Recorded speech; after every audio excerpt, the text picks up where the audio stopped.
అండి ఇవాళ జాడీ నుంచి తీసేసి మనం గ్లాస్ జాస్లో పెట్టుకున్నాము. దీనిలో ఇప్పుడు నేను కొత్త ఆవకాయ అన్నం కలుపుతున్నాను. ఓకేనా? ఇప్పుడు చూద్దాం. ఇందులో చూడండి, వేడివేడిగా ఉంది అన్నం. ఇది వేసేస్తుంది మొత్తం వేసి.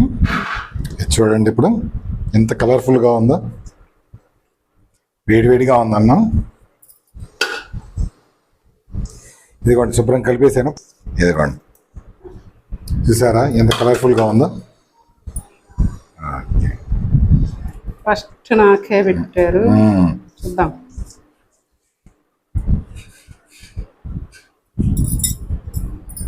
ఇదిగోండి, నేను కూడా టేస్ట్ చేస్తున్నాను. సూపర్, అన్నీ సరిపోయినాయి.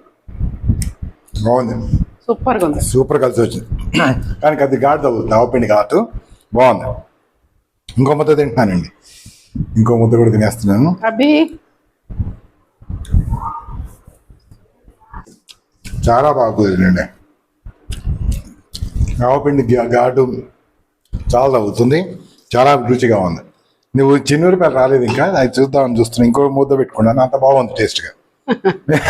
అది తినేయాలనిపిస్తుంది, మొత్తం తినేయాలి. చూడండి, మొత్తం కలిపితే అంతే, మొత్తం తినేయాలనిపిస్తుంది. కానీ ఇదిగోండి, నాకా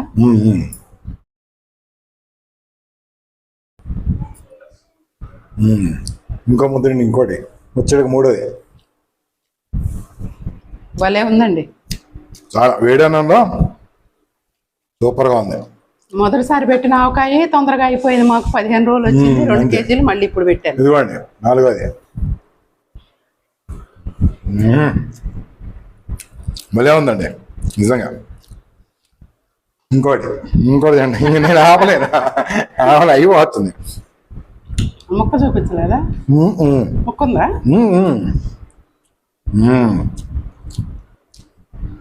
ఓకే, ఎంత బాగుంది చూడండి. తిను. నేను తినేస్తే అయిపోద్దండి. నేను తినేస్తే ఇంకా ఉండదండి, అందుకనేసి అబ్బికి పెట్టేస్తున్నాను. కొంచెం మళ్ళీ అన్నదండి. చాలు చాలా. ఇది నువ్వు కూడా పెట్టు ఒకటి.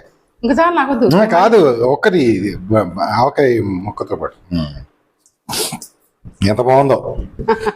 ఆవపిండి ఘాటు మాత్రం బ్రహ్మాండంగా తగులుతుంది. ఆవకాయకి అదేనండి, ఆవకాయ పిండి ఘాటు తగిలితేనే ఆవపిండి ఘాటు ఆ రుచే వేరు.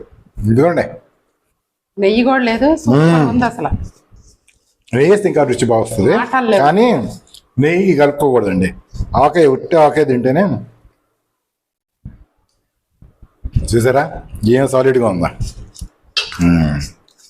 అయిపోయా.